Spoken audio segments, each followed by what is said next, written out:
It's the sixth straight season the Lakers will be seeing at home come playoff time, and now that includes LeBron, who probably won't know what to do with himself after making the NBA Finals the last 8 straight years. This will be the first time he's missed the playoffs since 2005, when he was just in his second NBA season. Apparently, some believe you shouldn't expect that to change anytime soon. Look at what one scout in the Western Conference told The Athletic about whether the Lakers are in a position for long-term success. Quote, "Magic has destroyed that place. They got rid of D'Angelo Russell and Julius Randle for what? Rajon Rondo, and to get off Timothy Mozgov's contract? The worst thing in this league is to be a team that has an aged superstar that doesn't know it. Plus, who's going to coach that team?" End quote.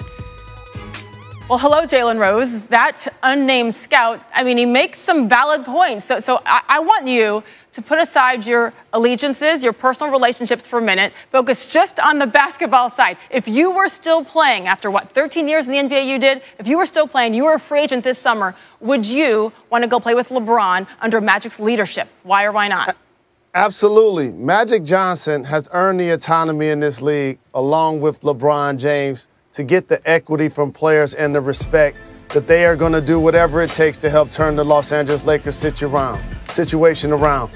Now, nobody could have anticipated this squad not making this year's playoffs. I thought that they would probably be a 7th or 8th seed, but the young players actually did progress. We know what Brandon Ingram is dealing with his blood clot. Lonzo Ball had injuries basically throughout the season, and obviously LeBron James missed 18 games. But in order for to turn this thing around, it's not just got to be a free agent. It's got to be an all-NBA caliber type player. But the problem is the guys in 2019, the top players, they've won championships already. So they're not necessarily needing LeBron to win a championship. Yeah, I think that's a great point. But that question of who's going to coach them that LeBron can work with is a legitimate question. I can't wait to see how that plays out. By the way, it's still Luke Walton. Let's move to the Eastern Conference, where Giannis continues to make his case for MVP. 45 points last night in the big road win over the Sixers. He kind of dominated Joel Embiid. So, Jalen, his odds to win the MVP, continue to improve. Let's take a look at how he and James Harden stack up. And Giannis is still ahead of Harden when you get to the odds portion of this. I think we have the graph here. There you go. Of course, there's always the question of how much defense Harden plays or doesn't play. But when you take a look at this, Jalen, I mean, regular season is just about over. I know you have a vote. You've said Harden in the past. The odds right now say Giannis. I'm assuming that Giannis has made you reconsider this finally, yes? Especially after last night? You know the league is in a great place when you're debating who the MVP is going to be and who the Rookie of the Year is going to be. And I've gone back and forth between these two guys, as you mentioned, but after last night, Sage, you're absolutely right. I think it has to be the Greek Freak right now. Whoa, Harden can still I'm proud do of you for something. switching. Yes, he can have a Heisman moment as the season progresses. But this is the first guy I've literally seen play 5 positions on both ends of the floor. A 7-footer that can dribble, that can finish at the hoop, is a lockdown defender, and now he's improved as a jump shooter. And I love his level of toughness and the ferocity that he competes with. So right now, Giannis is my choice. But stay tuned. We still have more games to be played. This is true. Okay, thank you for that. Real quick, by the way, we'll see what happens come postseason, although I know you got to get your votes in soon.